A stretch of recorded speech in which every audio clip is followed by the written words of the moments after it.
என் குருநாதர் K Balachander sir சொல்லுவார், நீ என்கிட்ட இருக்கும்போது ரொம்ப சாஃப்டாக இருந்த, அமீரோடு ட்ராவல் பண்ணிட்டு வந்ததுக்கப்புறம் கொஞ்சம் விகரஸ் ஆகிட்டேன். உன்னுடைய சீன்ஸ் எல்லாமே கொஞ்சம் வன்முறையாக இருக்குது அப்படின்னு சொல்லுவார். அது உண்மை தான்.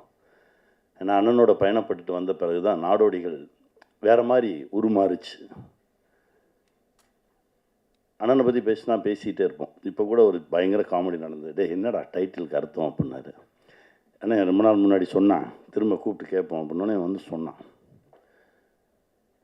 சொல்லு, யூ லிவ் ஒன்லி ஒன்ஸ். நான் அந்த எஸ்ஸை எடுத்துகிட்டு ஒன்லி ஒன் அப்படின்னு சொல்கிறானே, அப்படியெல்லாம் லீவ் பண்ண முடியுமானே அப்படின்னு கேட்டேன். அப்புறம் மேடையில் வந்து அப்புறம் தான் உண்மையான அர்த்தம் தெரிஞ்சுது. எப்பா நீ ஏதோ சொன்ன, அவன் வேறு ஏதோ சொல்கிறான், அவனை இப்போ மாற்றிட்டாங்க போட்டிருக்கு அப்படின்னு சொல்லி இப்போ சமாதானப்படுத்திடுச்சு. அது ஒரு பயணம். ஷாம் பற்றி சொல்லணுன்னா, எனக்கு பருத்திவன் ஒர்க் பண்ணும்போது மூக்கில் இருந்து ரத்தம் வந்துடும், அவ்வளோ ஹீட்டு. இவர் கிண்டல் பண்ணுவார், நீ என்ன ஜெயபிரதா மாதிரி மூஞ்சில் மூக்கிலேருந்து ரத்தம் வந்துடுது அப்படின்னு இவர் கிண்டல் பண்ணுவார். ஷாம் வந்து என்கிட்ட சின்சியராக கேட்பேன், சார் இல்லை சார் என்ன பிரச்சனைன்றதை உடனே பார்க்கணும், போவோம் ஹாஸ்பிட்டல் போவோம் அப்படின்னு சொல்லி என்ன நிறைய நேரத்தில் என் பக்கத்தில் இருந்து பார்க்கும்போது தான் நானும் ஷாமும் ரொம்ப கிட்ட நெருங்கணும் உளவியல் ரீதியாக.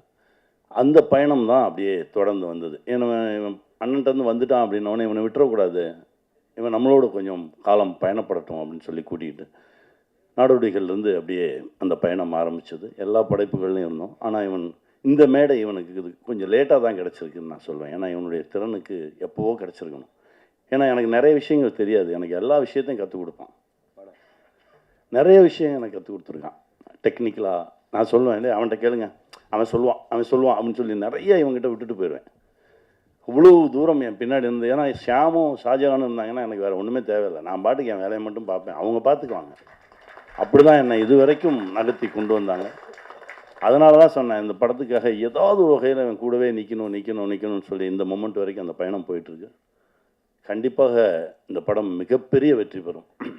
ஏன்னா இந்த படத்தில் உயிர் இருக்குது, அவ்வளோ உழைச்சிருக்காங்க, நிறைய நல்ல மனிதர்கள் உள்ளே இருக்காங்க. தேவ், கவலையப்படாதீங்க, நல்லா வருவீங்க, சந்தோஷமாக இருப்பீங்க, உங்களுக்கு உங்களுடைய கனவுகள் ஆசைகள் எல்லாமே நிறைவேறும்.